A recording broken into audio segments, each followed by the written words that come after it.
Before we get started with today's interview, just a quick reminder, click the thumbs up, make sure you subscribe and ding the bell so that you don't miss any of the great interviews that we have coming up. Now, on to today's interview. Welcome back, everybody. I'm really excited to introduce my special guest today, Christopher Goldston, awesome, wonderful, renowned composer. Christopher, welcome. Thank you so much for taking time to meet with us today. And thanks for letting me share with you. So next, I'd love to discuss this piece, Wishing. And I notice on the top that it is a work of yours, but it's based on a sketch of your mom's. And I think that's so incredibly special. Talk to us a little bit about the process of working through and completing something that your mom had started. Yeah, this has really been a bittersweet process, but also very rewarding too. This, I'm probably going to end up doing a lot more of these because I have a lot of sketches and boxes to go through.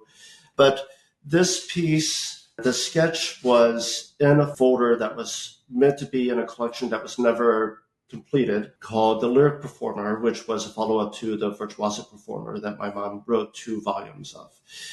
If you watch the pianoforte video that I have on YouTube of this one, is really evident. And so I would really encourage all of students and teachers to watch that video. It's really evident where my mom's sketch ends. So I actually start the performance by overlaying her opening measures of the piece. And then that fades away so that you only see my performance, but it then says Margaret's sketch ends here.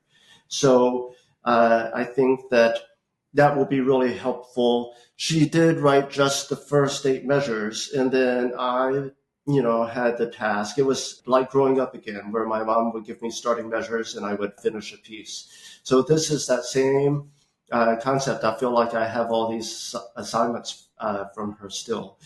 Of going through these, but I tried my best to imagine what she might have done with this work and how she would have developed those ideas. And so I hope that this is what she would have done, and I hope that all of the students and teachers enjoy this piece. Well, we'll make sure we find that video and link it in the description, but I just want to say what a special and wonderful way to honor your mom's legacy.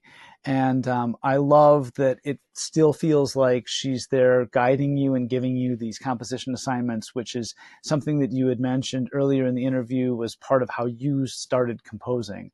That's just so special and so wonderful.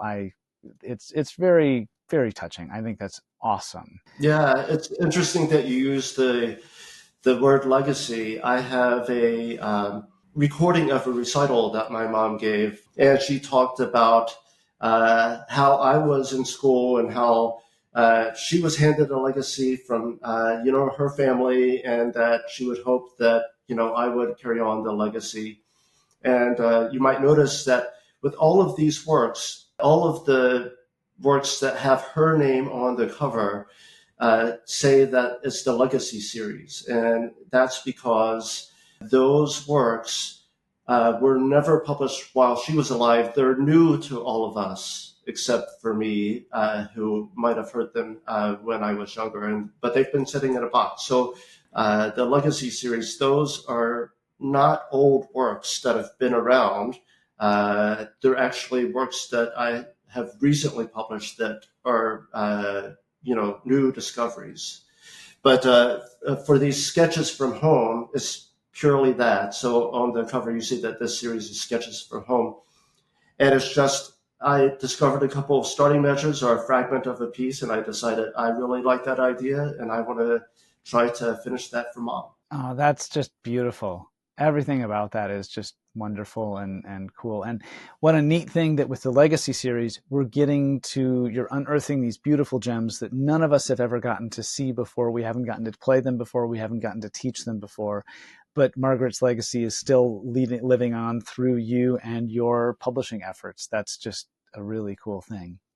What are some of the challenges that you feel students face when they're performing and learning Wishing? It is a very lyrical piece, and you want to really listen for clear pedaling, obviously, all the way through.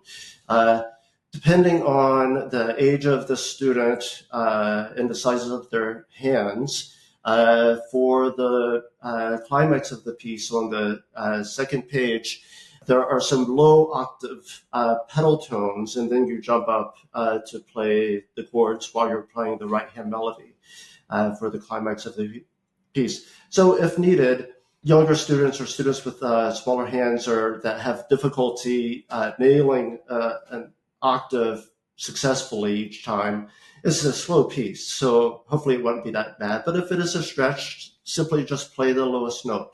Great modification. Yes, that totally would be acceptable for this. And I'm sure that teachers would have done that anyway without me suggesting it. But still, great suggestion. And one of the beautiful things about participation in the National Federation of Music Clubs Federation Festival is that we're drawing in new instructors who don't have as much experience, and guiding them to excellent repertoire like your publications. And they can learn from these videos. They can learn from teaching your pieces, teaching your mom's pieces. So I think that this is a really wonderful suggestion, and I love that you brought that point up. All right. Is there anything else you want to tell us about Wishing? Really just reading the description of the piece and hearing what I've said about the description of the piece. It's not about anything in particular. And this title was on the sketch. It's not my title. It was her title. I don't know what she was thinking. So that's kind of opens up all kinds of possibilities for the performer to make this piece their own, the same way that I made this piece my own. I love your suggestion to students that they need to do some research and be a little bit active and proactive in finding out all they can about a piece of music. So at the very least, low-hanging fruit, go to your website, read the descriptions of your works, because that offers some great insight in addition to watching videos like this. Christopher Goldston, thank you so much for joining us today to talk about your piece that you wrote with your mom, Wishing. Thank you so much. Thank you. I really enjoyed writing this piece, and I hope that everyone enjoys it.